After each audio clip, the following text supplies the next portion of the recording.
Fala galera, beleza? Professor Lobão na área. Estamos aqui estudando no sétimo ano o tema migrações brasileiras.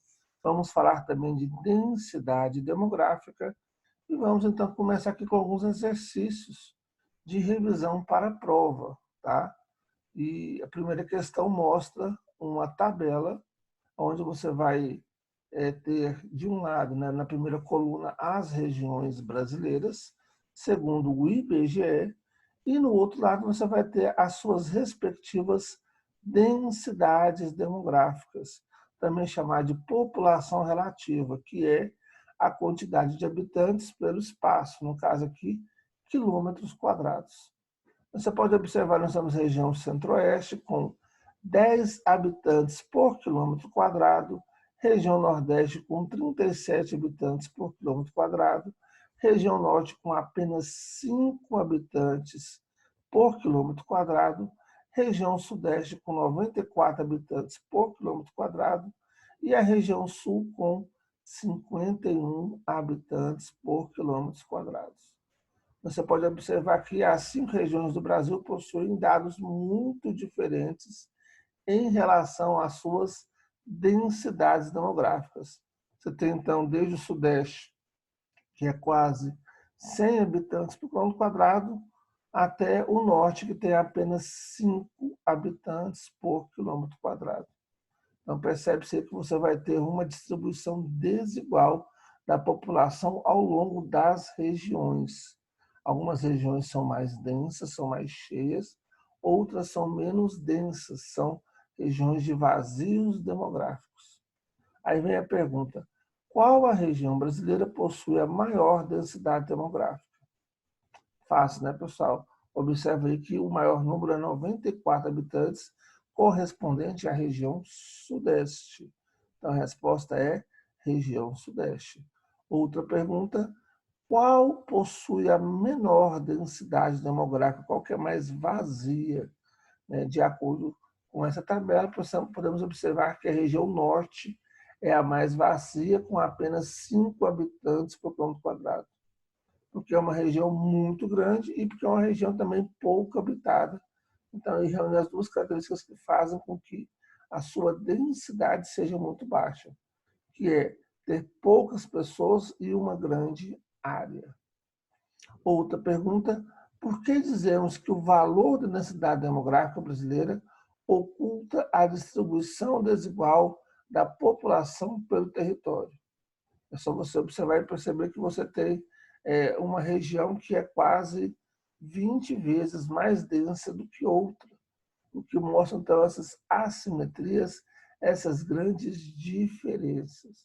E olha que no passado recente você teve um grande fluxo aí de imigrantes de uma área para outra.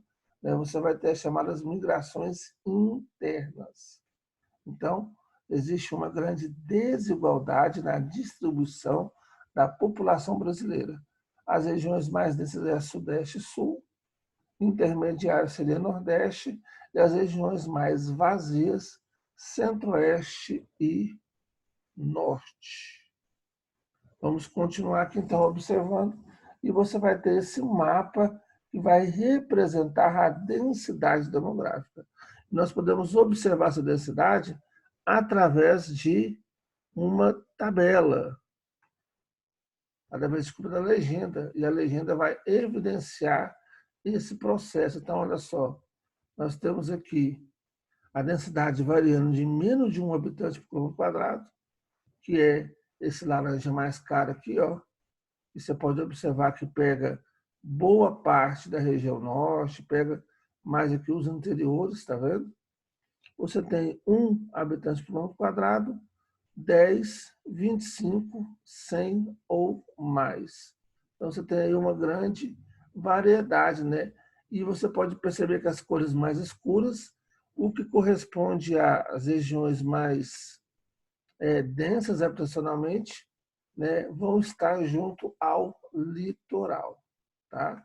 Então, é só acompanhar aí pela tela, né, dos lados, você vai perceber então o que eu estou falando para vocês. Agora vamos ver para as perguntas, tá? Olha só, vamos fazer aqui, vamos ligar os pontos da densidade de Macapá, Campo Grande e de São Paulo. Macapá está no estado do Amapá, no extremo norte, né, do Brasil. Olha só Macapá aqui. Você perceba que a densidade dela está entre 25 a 100, né? Mas seria mais ou menos 25 habitantes por quilômetro quadrado, olha só.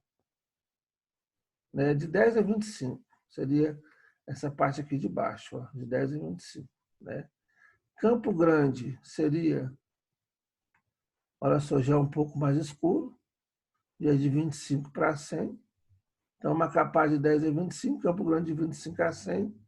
E a cidade de São Paulo, uma região mais densa, acima de 100 habitantes por quilômetro quadrado. Então, São Paulo seria 100 quilômetros ou mais, Campo Grande seria de 25 a 10 e Macapá seria de 10 a 25. E aí, outra pergunta, né? Verifique no mapa de que maneira está distribuída a população do estado onde você mora. Então, eu peguei esse mapa aqui e eu dei um zoom para o estado de Goiás, para que a gente possa observar. Né? E a gente pode perceber, então, que a população do estado de Goiás ela é mal distribuída. Isso quer dizer o quê? Que tem algumas regiões que são mais densas, as cores são mais escuras, e existem áreas, né, mais vazias, que responde aí às regiões mais claras. Então, podemos perceber que a população do estado de Goiás é muito mal distribuída. A região que concentra vai ser mais a região leste do estado, especialmente entre a capital Goiânia e o entorno do Distrito Federal. Olha só. E você tem aqui o extremo norte, pouco habitado. Você tem a região oeste, pouco habitada, né? A região aqui do Vale do Rio Araguaia, e o sudoeste, que é uma região de agricultura, onde você vai ter, então, essa população também menos habitada. Tá? Então, a população do estado de Goiás ela é muito mal distribuída, considerada a região leste, especialmente entre a região metropolitana de Goiânia e o entorno do Distrito Federal. Continuando aqui, calcular a densidade demográfica. Essas densidades demográficas já tinham já no começo ali, né, do slide, mas vai mostrar como é que a gente calcula isso aqui, tá? E aí na prova de geografia vai ter questões de calcular a densidade. É lógico que eu vou colocar um número mais fácil de dividir, né? Eu vou arredondar para ficar mais tranquilo, tá? Mas basicamente é o seguinte, se é uma divisão, né, você vai ter o numerador e o denominador. No caso aqui, o resultado final seria habitantes por quilômetro quadrado. Então, você vai ter habitantes em cima e quilômetro quadrado embaixo. Então, a população em cima e a extensão territorial é embaixo. Vamos calcular aqui quanto que seria a população, a densidade demográfica da região centro-oeste. Na região centro-oeste, nós temos população de 14 milhões 58.094 habitantes, né? E nós temos uma densidade de 1.606.371 quilômetros quadrados. Então, eu quero saber quantos habitantes por quilômetro quadrado eu vou descobrir aqui. E aí é só você fazer uma divisão. Você vai dividir esse número com esse aqui, ó. Mais uma vez, eu vou colocar para vocês de maneira mais simples, né, mais arredondada, para ficar um cálculo mais fácil. Mas você vai perceber que não vai dar um número exato, tá? Então, dividindo 14 milhões e 58 mil por 1.606.000, a gente vai dar o valor de 8,7, aproximadamente 9 habitantes por quilômetro quadrado. Então, essa seria a densidade demográfica da região centro-oeste. E é lógico que como a área, né, ela é fixa, a não ser que haja uma mudança aí, né, de configuração regional do Brasil, e a população ela vai só aumentando, então a tendência é esse número que vai aumentando. Tá? Mas ainda é um número muito pequeno, beleza? E aí eu fiz o cálculo das outras regiões para vocês. Na região Nordeste, Se você for dividir 53 milhões por 1,5 milhão, você vai ter 34 habitantes por quilômetro quadrado. Se você for dividir 15 milhões na região norte por 3 milhões de área, olha só, é a maior área, tá vendo? E é a segunda menor população, você vai ter em torno de 4,1 habitantes por quilômetro quadrado, né? Um pouco mais, um pouco menos. Se você for dividir 80 milhões, que é a maior população, que é a região sudeste, por 924 mil, segunda menor área, você vai ter 86, em torno de quase 90 habitantes por quilômetro quadrado. E na região sul, a população de 27 milhões aproximadamente, a área de 576 mil aproximadamente também, você vai ter uma densidade de 47 habitantes por quilômetro quadrado. Então, para calcular densidade demográfica, você vai dividir a população pela extensão territorial, pela área, para chegar nesse valor, tá? Aí vai ser habitantes por quilômetro quadrado, né? É muito parecido com os dados que a gente tinha naquela outra imagem lá, mas aí você vai ter, como a população é muito dinâmica, né? De repente você calcula a densidade demográfica com a população no ano 2000, e que está no ano 2010, ou está no ano de 2018 aproximadamente. Então, por isso que esses números variam um pouquinho, mas a tendência é se observar isso. A região sudeste e sul são as mais densas, as regiões centro-oeste e norte são as menos densas. Aqui, observe o mapa e a tabela abaixo e depois responda. Você vai ter, então, o estado do Mato Grosso do Sul, você vai ter a população de 2.713.000 habitantes e uma área de 357 mil quilômetros quadrados. Vamos para as perguntas. Primeiro, qual a informação o mapa retrata sobre o estado do Mato Grosso do Sul? Pessoal, toda vez que você vê um mapa, né, informação cartográfica, você vai buscar no título qual que é a informação. O título aqui fala: observe o Mato Grosso do Sul, distribuição da população. Então, a informação que o mapa mostra é a distribuição da população do estado do Mato Grosso do Sul, né? Então, a informação está aqui, ó, no título do mapa.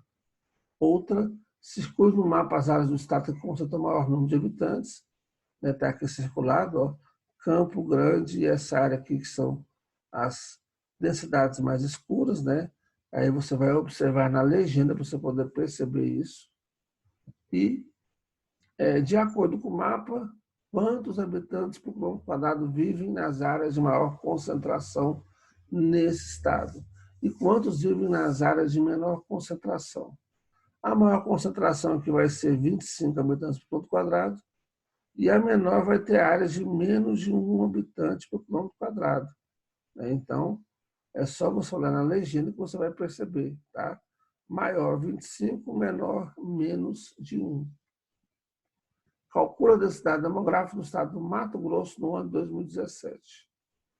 Mais uma vez, para calcular a densidade demográfica, você vai ter que dividir a população, 2.713.147, pela área, 357.145. Então, se você fizer essa divisão aqui, você vai achar a densidade demográfica desse estado, que é de aproximadamente 7,8 habitantes por quilômetro quadrado, tá?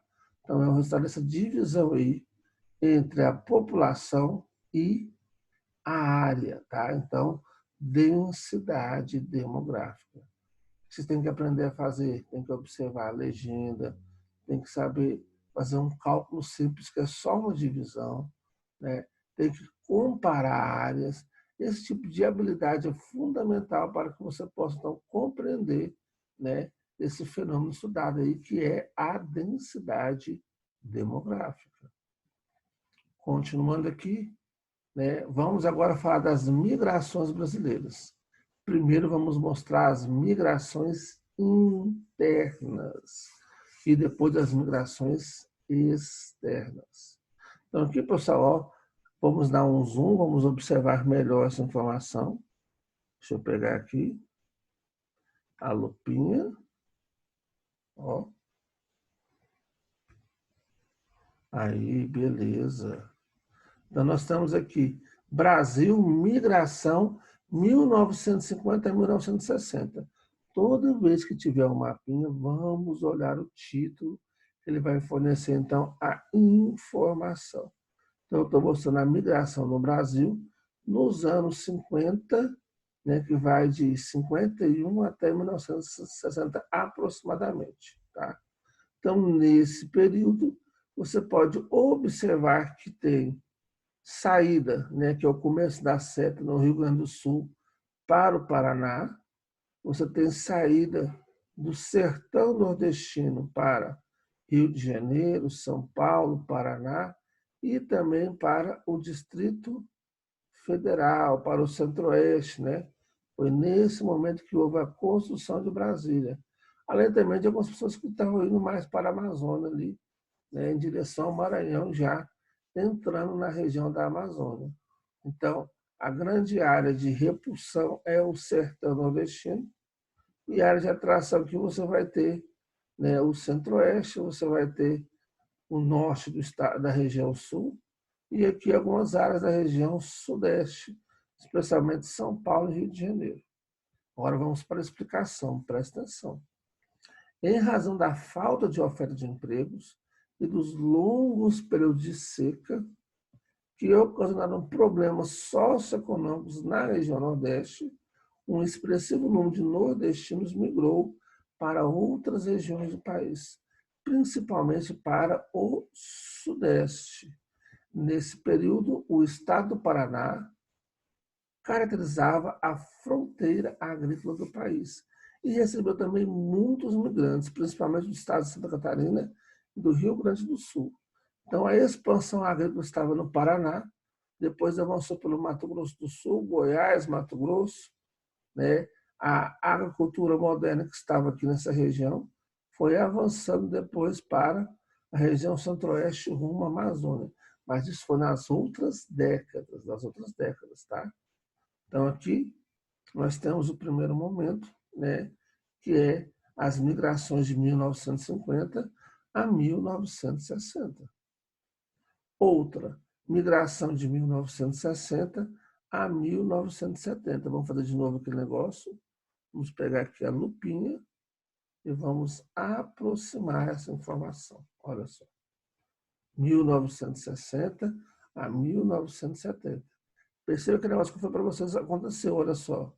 A expansão agrícola, né? A fronteira agrícola foi avançando mais para o centro-oeste. Continuou o fluxo de saída da região do sertão nordestino, né? Para as mesmas áreas iniciais, olha só, né? Só que aqui avançando um pouco mais para a fronteira agrícola e também indo para a região amazônica, que começou a ser ocupada nos anos 60, para tentar um processo de incentivo do governo para que essa região fosse ocupada. Na década de 60, atraídos pela exploração do ouro no Pará, olha só, e pelo desenvolvimento da agropecuária em áreas da floresta amazônica e do cerrado, da floresta amazônica na região norte e o cerrado na região centro-oeste, muitos trabalhadores deixaram as regiões nordeste, sudeste e sul para viver em áreas do interior das regiões norte e centro-oeste do país. Esse deslocamento populacional também esteve relacionado à construção de Brasília, que na época promoveu uma grande oferta de empregos, né? Então, você vai ter aqui esse fluxo migratório nas décadas de 60 e de 70. Tá? Se, por exemplo, numa prova, num exercício, tiver esse mapa aí, você vai precisar só descrever esse mapa, só analisar ele. Tá? E aí vamos para uma outra década, né? A década seguinte, vamos de 1780 a 1970 a 1980, tá? Aí você vai ter, olha só, o fluxo migratório de várias áreas da região Nordeste, tanto do sertão como também do meio norte, continuando indo para São Paulo e Rio de Janeiro. A fronteira agrícola mais ainda para a região da Amazônia, inclusive até chegando até Roraima, né? Então, olha só, nesse período houve uma intensificação do fluxo migratório para as regiões centro-oeste e norte, em virtude das novas fronteiras agrícolas, além dos migrantes nordestinos, faziam parte desse deslocamento populacional habitantes da região sul e sudeste. Então, você vai ter muitas pessoas do sul e do sudeste também para essa expansão da fronteira agrícola, né? Só para você ver, o sudoeste de Goiás, por exemplo, tem muitos gaúchos, muitos paranaenses, né? Que foram romper a fronteira agrícola, procurando um espaço maior, né? Com terras com custo muito mais baixo. Uma intensa corrente da região nordeste para o sudeste também se intensificou. No ano de 1980, somente o estado de São Paulo recebeu cerca de 7 milhões de imigrantes, né? A região mais rica, desenvolvida, industrializada, urbanizada do país. Então, você vê aí ao longo, né, das décadas do século XX esse processo de migrações. Outro assunto importante também, né, que a gente está revisando aqui, estudando sobre população, é a diferença entre imigrante e emigrante. Tá? O imigrante é aquela pessoa que está chegando, o emigrante é aquela pessoa que está saindo. Lembrando, se a pessoa mudou de um lugar para o outro, ela saiu de um lugar e chegou em outro lugar. Então, tudo depende do referencial. Se eu estiver falando daquele meu parente que foi para a Europa ou para os Estados Unidos trabalhar, para mim, que estou no Brasil, ele é um emigrante. Agora, para, né, os estadunidenses ou para os europeus, dependendo da região para onde ele se deslocou, ele vai ser um imigrante. No caso aqui no Brasil, quando eu observo um venezuelano, um boliviano, um peruano que esteja no Brasil, posso falar que ele, para o Brasil, é um imigrante. Então, imigrante é aquele que chegou, emigrante é aquele que saiu. Né? Para você lembrar, isso aqui é só pensar numa pessoa muito chata que vai na sua casa, aquele parente mala que vai no dia de domingo, você quer ficar mais de boa, né? Quando ele chega, você fala assim, lá vem ele. Chegar, imigrante, tá? Quando ele vai embora, você fala, ele foi embora, imigrante, ele saiu, né? Então, você não confundir nunca mais o imigrante com o imigrante. É só pensar, então, que o I chegou e o E saiu, né? Então, um exemplo aqui de um brasileiro que foi para a Austrália, né? Na Austrália é um imigrante, mas para o Brasil ele é um imigrante. E que você vai ter alguns fluxos de emigração do Brasil, tá? O Brasil se tornou uma região aí de repulsão populacional, devido a problemas de crise econômica, né? E aí muitos brasileiros se deslocaram para outras áreas, como os Estados Unidos, por exemplo, né? Um grande fluxo, né? Que é o maior, inclusive. Tem também para o Reino Unido, para Portugal, para a Espanha, muitos brasileiros indo para Israel, né? Aí você tem países que falam português na África, Angola e Moçambique, né? Você tem descendentes de japoneses, brasileiros que foram para o Japão, chamados decassegues, uma grande quantidade também na Austrália e no nosso vizinho Paraguai. São chamados brasiguaios, os brasileiros que moram no Paraguai. Aquela expansão da fronteira que nós falamos, né, anteriormente, já também foi para um país vizinho. Muitos brasileiros, né, conseguiram comprar terras baratas no Paraguai e mudaram para lá. São chamados brasiguaios. Então, olha só, dois termos importantes que tem que lembrar. Brasileiros que foram para o Paraguai, que moram lá, brasiguaios. Brasileiros descendentes de japoneses que voltam para a terra dos seus ancestrais. são chamados de decassegues.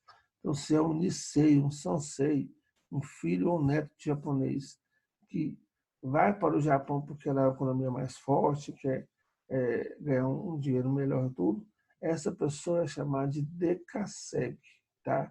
Decassegue é a migração de retorno para o Japão. E aqui, ó, mais alguns exercícios, né? Observando os fluxos, deixa eu até dar um exercício aqui, fazer uma análise um pouco melhor sobre ele, tá? Vamos lá. Migrações internas, olha só. Observando os fluxos migratórios no Brasil entre 1950 e 1960, mostrados no mapa da página 363, esse mapa aqui, ó. Que mudança você percebe em comparação com a migração da região norte no mapa acima? Esse aqui é no século XXI, o outro foi até os anos 70. E aí, pessoal, qual que é a mudança que a gente pode perceber aqui? Você vai ter uma migração interna na região norte, do Pará para o Amazonas, do Amazonas para o Pará, e aqui, ó, na região norte com o Nordeste também você vai ter esse processo. Então, que mudança que a gente pode destacar? Em meio, deixa eu dar um zoom aqui de novo. Em 1950 e 1960, ocorreram migrações internas na região norte, no estado do Ceará para o Maranhão. Já no início do século, elas passaram a acontecer entre os estados do Piauí e Sergipe, entre o Piauí e Sergipe. Então, você vai ter aqui mostrando, então, esse processo de migrações, né, no Brasil. Letra B, circule no mapa acima o fluxo migratório registrado entre os estados da região Nordeste, que não é observado nos mapas da página 363 e 364. Então, você vai ter aqui, ó, esse fluxo, né, entre o Piauí e o Sergipe, ó, que não tinha, né, nos mapas anteriores, tá? E letra C, o que pode concluir comparando os sentidos de fluxos de migração de 1970 a 1980 no mapa da página 364, entre as regiões Nordeste e Sudeste, com o mapa acima. Vamos ver aqui, então. Vamos dar o zoom de novo. Entre os anos de 1970 e 1980, a migração ocorria partindo apenas da região Nordeste para a região Sudeste. Diferente do mapa acima, em que o fluxo migratório passou a ocorrer nas duas direções. Entre essas regiões, seja um fluxo também do Sudeste para o Nordeste. Então, o que nós temos aqui é o seguinte, há uma migração de retorno. Pessoas, né, nordestinas que estão voltando para a sua terra, tentando aí uma vida melhor. Beleza? Então, né, essa foi uma aula explicando aí sobre o processo de densidade demográfica no Brasil, migrações internas e internacionais. Espero que tenham gostado. Um abração para todos.